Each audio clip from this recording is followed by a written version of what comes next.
College Bhilwara. मैं आपको BSc third year का paper third plant ecology and plants utilisations के बारे में पढ़ाऊंगी। क्योंकि हम सब जानते हैं कि कोरोना की वजह से आपको घर बैठे ही हम स्टडी मटेरियल प्रोवाइड करवा रहे हैं और घर में रहे, सेफ रहे, इसी के लिए। तो हम स्टार्ट करते हैं plant ecology and it's utilisations paper third की यूनिट फर्स्ट का चैप्टर फर्स्ट इकोलॉजी। इकोलॉजी का मीनिंग क्या है? इको जो वर्ड है वो दो ग्रीक वर्ड में दो शब्दों से मिलकर बना है, ओइकोस एंड लॉजी। ओइकोस का मतलब है होम या आवास, कोई भी प्राणी कैसे अपने आवास में रहता है वो। और लॉजी का मतलब होता है स्टडी। आप सब जानते हैं कई सारे बायोलॉजी, जिसके पीछे भी लॉजी लगता है उसका मतलब होता है स्टडी करना, उसका अध्ययन करना। तो किसी भी जीव का उसके आवास में अध्ययन करना वही मेन इकोलॉजी है। फादर ऑफ इकोलॉजी जो है वो रीडर को माना जाता है और प्रोफेसर रामदेव मिश्रा जो है वो फादर ऑफ इंडियन इकोलॉजी कहलाते हैं। कुल मिला के पारिस्थितिकी शब्द के जो मूल रचयिता में अलग अलग मतभेद है। कई लोग मानते हैं कि जर्मन के प्राणी वैज्ञानिक रीटर को इसका श्रेय देते हैं और कई इसका श्रेय जो है वो हेकल को देते हैं। लेकिन अगर कोई भी ऐसा ऑब्जेक्टिव क्वेश्चन आता है तो आपको रीटर को ही टिक करना है फादर ऑफ इकोलॉजी में। वैसे इकोलॉजी फर्स्ट जो यूज़ किया गया था वो अर्नस्ट हेकल के द्वारा यूज़ किया गया था। Firstly use by Ernst Haeckel. उसने बताया था कि ऑर्गेनिज्म का जो है वो पर्यावरण के कार्बनिक एवं अकार्बनिक पदार्थों के साथ जो संबंध है वो इकोलॉजी है। और प्लांट इकोलॉजी में कोई भी ऑर्गेनिज्म का जो उसके पर्यावरण के साथ जैविक और अजैविक या कार्बनिक और अकार्बनिक पदार्थों का जो संबंध है उसका अध्ययन करना ही इकोलॉजी कहलाता है। अब है इकोलॉजी की जो डेफिनेशन है वो तो आप समझ गए। उसके बाद में कि इकोलॉजी जो है उसका मेन एम क्या है, क्यों हम इकोलॉजी की स्टडी करते हैं।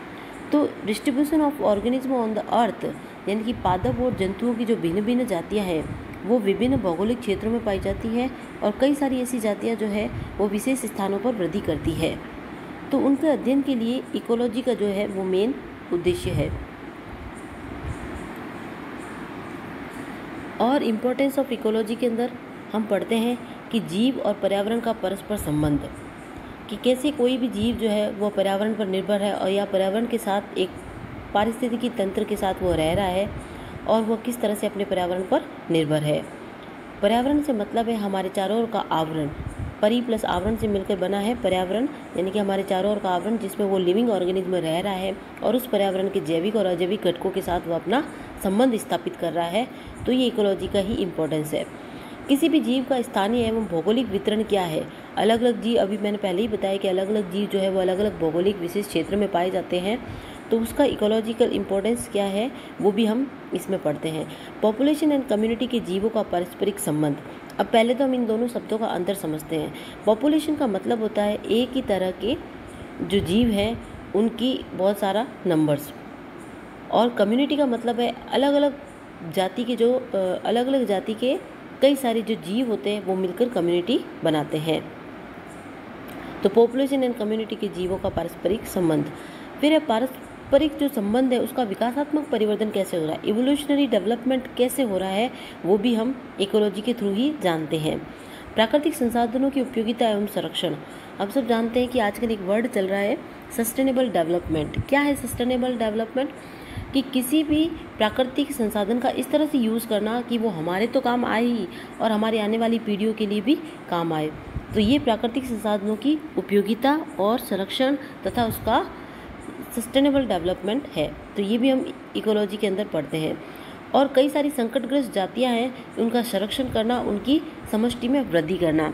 जैसे हम सब जानते हैं कि जो खेजड़ी है उसकी प्रजाति लुप्त होती जा रही है, तो उसकी ऐसी संकटग्रस्त जातियों का संरक्षण कैसे करेंगे जब हम उनके बारे में हमें पता चलेगा, तो वो भी हम इकोलॉजी के अंदर पढ़ते हैं। इसके बाद हम बात करते हैं basic concept of ecology. Basic concept of ecology के अंदर हम देखते हैं कि सबसे पहले जो ऑर्गेनिज्म होता है, ऑर्गेनिज्म का मतलब एक सिंगल यूनिट, यानी कि एक सिंगल जीव। तो fundamental of units of plant ecology की ऑर्गेनिज्म है। जब कई सारे ऑर्गेनिज्म आपस में इकट्ठे होते हैं तो वो पॉपुलेशन बनाते हैं जो आपस में इंटरब्रीड भी करते हैं। और जब कई अलग अलग पॉपुलेशन एक एनवायरनमेंट को शेयर करती है, एक निश्चित क्षेत्र में रहती है, एक निश्चित क्षेत्र में कई सारी जातियाँ या कई सारी पॉपुलेशन आपस में मिलकर रहती है और सेम एनवायरनमेंट के कार्बनिक और अकार्बनिक पदार्थों को शेयर करती है, तो वो कम्युनिटी कहलाती है। और जब कई सारी कम्युनिटी एनवायरनमेंट में मिलकर रहती है तो वो इकोसिस्टम कहलाती है। और जब इकोसिस्टम का एक बहुत बड़ा क्षेत्र हो जाता है जिसे हम बायोम, और बायोम को ही हम बायोस्फीयर कहते हैं। तो बायोम की यहाँ मैंने सिंपल छोटी सी डेफिनेशन लिखी है, बहुत ही आसान शब्दों में, जो आपको इजीली समझ में आ जाएगा कि एक ही क्षेत्र की समान जलवायु में निवास करने वाले जैव समुदायों को हम बायोम कहते हैं। यानी कि एक फिक्स एरिया है, उसमें कॉमन जो क्लाइमेट है उसमें रहने वाली जितनी भी कम्युनिटी है वो सेम एरिया जो शेयर करी है उसको हम बायोम कहते हैं। और बायोम को ही बायोलॉजिकल के अंदर बायोस्फीयर, जो एक बड़ा सा क्षेत्र आ जाता है, उसे कहते हैं। कई बार हम इकोलॉजी के अंदर निके शब्द भी पढ़ते हैं। किसी भी स्पीसीज़ का जो फंक्शनल रोल होता है जिसमें वो रहती है या अपने भोजन के लिए, अपने जितने भी फंक्शनल रोल जिस एरिया में करती है। अब यहाँ पे हैबिटेट और निके में अंतर है। हैबिटेट का मतलब है कि वह आवास जहाँ वो सिर्फ रहती है, ज़रूरी नहीं कि वो उसके अंदर ही अपने खाने के लिए सब कुछ पूर्ति करे या ढूंढे, क्योंकि वो अपने फंक्शनल रोल करने के लिए, दूसरी जातियों के साथ इंटरेक्शन करने के लिए या एनवायरनमेंट के साथ इंटरेक्शन करने के लिए वो उस हैबिटेट से बाहर भी आ सकती है। तो जहाँ जहाँ वो अपना फंक्शनल रोल निभाएगी वो उस स्पीसीज़ का निके कहलाएगा। आगे हम इकोलॉजी के अंदर बायोजियो केमिकल साइकिल्स भी पढ़ेंगे, इकेट्स भी पढ़ेंगे और इको टाइप्स भी पढ़ेंगे। अब हम बात करते हैं ब्रांचेज ऑफ इकोलॉजी के बारे में। ब्रांचेज ऑफ इकोलॉजी में मेनली जो ब्रांचेज है वो दो आती है, auto ecology and syn ecology. Auto ecology जो है उसका मतलब होता है कि एक ही पॉपुलेशन का उसके अंदर इंटरेक्शन, और सिन इकोलॉजी के अंदर कई सारी पॉपुलेशन एक साथ मिलकर रहती है। और इसके बाद जब हम सिन इकोलॉजी की बात करते हैं तो इसके भी 4 ब्रांचेस हैं। पहली है पॉपुलेशन इकोलॉजी, जिसमें एक ही समान, जैसे मैंने यहाँ पे ए शो किया है, तो ए का मतलब है सेम पॉपुलेशन है।